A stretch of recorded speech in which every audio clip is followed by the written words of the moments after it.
one thing I'm going to tell you, do not compare yourself to Becky down the street. Don't be comparing yourself to Joe down the street, because comparison is what do people say? Comparison is the thief of joy. Not me forgetting the quote before I even said it.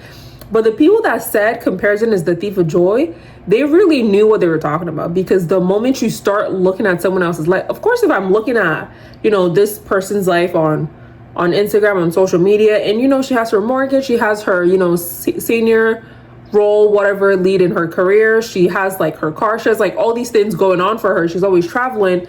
If I'm looking at her life and I'm looking at my life, I'm like, that's a stark contrast. Have you ever seen one of those videos where someone was like riding a bike and they were like looking at someone in a car being like, oh, I wish I could afford a car. Like, I don't want to be biking to work. Like, I just wish I could afford a car. And somebody else was looking at the person on the bike being like, bro, I wish I could even like afford a bike at all, so I don't have to like walk. And even the person that was walking, somebody was begging on the side of the street being like, oh, I wish I could walk.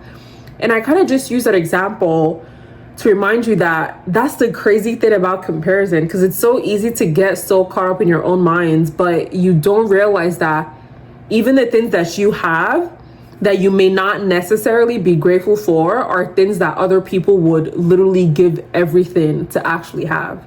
Like that thing that you're maybe not complaining about, but that thing that you're kind of like taking for granted is literally somebody else's like answered prayers. Like they're praying for it like consistently right now, and you're like, oh, I wish I had something more. I wish I had something better. So I think really getting into that comparison trap, that's where a lot of anxiety that people feel about their lives are.